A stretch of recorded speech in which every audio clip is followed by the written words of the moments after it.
Despite clear evidence that Igbo land has been occupied since prehistoric times, the exact origins of the Igbo as a people have been interpreted in various ways by historians and by the Igbo themselves. This diversity of traditions suggests the Igbo likely formed from the fusion of small communities in prehistory, some perhaps migrating short distances, others rooted from millennia in one spot, which eventually recognize a common identity we call Igbo. So kindly follow me closely, and by the end of this video, what stories or traditions have been passed down in your family that you can share with us as well?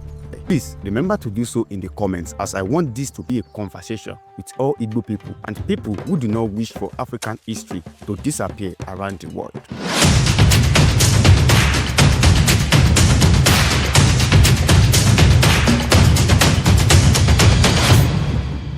Because there are no written records from deep antiquity, a number of theories and myths have emerged to answer the question, where did the Igbo come from? The indigenous origin, the internal migration, the Igbo-Heartland theory, the external migration theories, and the Igala and Benue Confluence connections. Now, on the indigenous origin, one view holds that the Igbo people originated in situ and have been here since the beginning of time. Supporters of this hypothesis argue that Igbo ancestors never migrated from elsewhere but developed locally in what is now Igbo land. They point to the very ancient archaeological record in the region and note that there are no known Igbo enclaves outside eastern Nigeria, which suggests the Igbo did not recently wander in. Many Igbo oral histories echoes this idea. In fact, the Igbo historian Elizabeth Ishche once interviewed an elder who emphatically stated, "We did not come from anywhere. Anyone who says we came from somewhere else is a liar. Write it down." Such sentiments underline a strong cultural memory of being aboriginal to their land. Scholars like archaeologist D.D. Atwe have bolstered this view, noting that by 2000 to 3000 BC, Igbo population were already established in southeastern Nigeria. Historian A.E. Afigo likewise estimated that Igbo culture has 5,000 to 6,000 years of continuity in the region. Another school of thought is the internal migration, the Igbo-Heartland theory. This theory acknowledges the long history in the area but suggests the Igbo people expanded from an original heartland within Igbo land. G.I. Jones, as cited by Ishche, proposed that the Proto-Igbo homeland was in the region of today's Owerri, Olu, Okigwe, and Awka, which are all central area of Igbo land. From this nucleus, early Igbo communities will have spread out over centuries to occupy the rest of Igbo land. This hypothesis fits with many towns traditions that claim migration from a near core zone in Igbo land rather than a faraway land. For instance, the northern Igbo areas around the Awka and Okigwe are often considered the cradle of Igbo culture, and archaeological finds like the early Inri Awka Ugu axis of innovation in iron working and agriculture supports the ideas of internal development. This heartland model is not in strict conflict with the Aboriginal. It essentially suggests the Igbo developed locally and then migrated within their general region over time to form new settlements, rather than coming from outside Nigeria. The third one is external migration theories.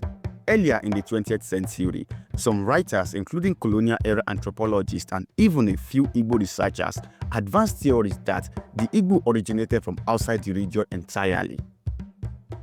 One long-standing idea, often called the Oriental hypothesis, claimed the Igbo were migrants from the Near East, sometimes specifically linking them to the Hebrews or ancient Israelites. The notion popularized by some due to superficial cultural resemblance like circumcision and certain words. Others speculated an origin in ancient Egypt or Sudan, the so-called Hamitic hypothesis, or from areas north of Nigeria. M. Onwujogu summarized this as a northern center theory. He posited that the Igbo may have migrated from 5 possible northern centers. 1. A Semitic Near Eastern source. 2. A Hamitic or North African like the Egypt source. The third one, the Western Sahara, and the fourth, the Lake Chad region, or another, which is number 5, the North Culture area of central Nigeria. These hypotheses were attempts to explain Igbo culture by tying it to other civilizations. but modern scholars have found no concrete evidence for a Middle Eastern or Egyptian origin of the Igbo. In fact, by the mid-20th century, researchers like Afibu dubbed the exotic Near East theory an Oriental mirage and largely abandoned it as folklore rather than facts. The consensus today leans strongly towards an African origin for the Igbo, with any external influences coming through trade and interaction, not wholesale migration. The fourth theory, the Igala and Benue Confluence connection. This subset of migration theories ties Igbo origin to neighboring Nigerian peoples. Some oral tradition and scholarly conjecture suggests the Igbo ancestor might have come from areas around the Niger-Benue confluence in central Nigeria before moving south into the forest zones. This is partly based on linguistics. The Igbo language is part of the Volta-Niger branch, also known as Kwa, of the Niger-Congo family, which likely originated near the confluence area. The Igalas are just north of Igbo land to find the earliest Igbo kingdom. Specifically, in the foundational myth of the Inri kingdom, the Iru, Eri, is sometimes described as having a northeastern origin, leading to speculation of links to Igala or the Jukun to the north. This interpretation remains debated.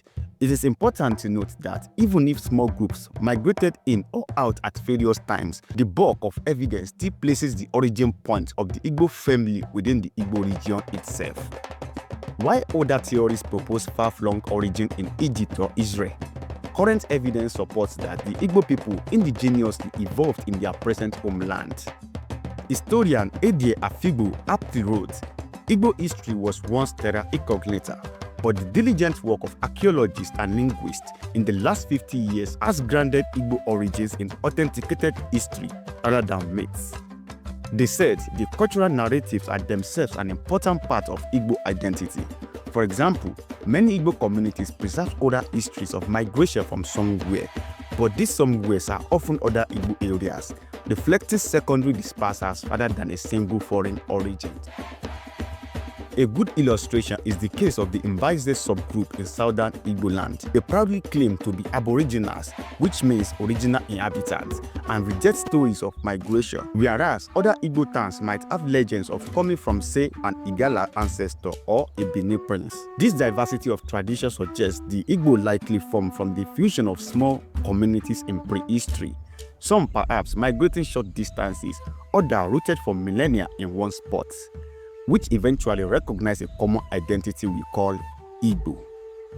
In our last episode, we looked at the earliest archaeological evidence of Igbo life, stone tools, farming, and even iron smelting thousands of years ago. Today, we have explored the theories and oral tradition of where the Igbo came from. But the story doesn't end here. Next Saturday, we continue our journey through the kingdom of Inri and the founding legends that shaped Igbo identity in powerful ways. This is part of our ongoing series on Igbo history and origin, so make sure you don't miss it. If you enjoyed this video, please like it, share it with others who value African history, and subscribe to our channel. Your support helps us keep telling these stories and bringing our shared heritage to life. Together, we will keep this history alive and stronger than ever. Thank you.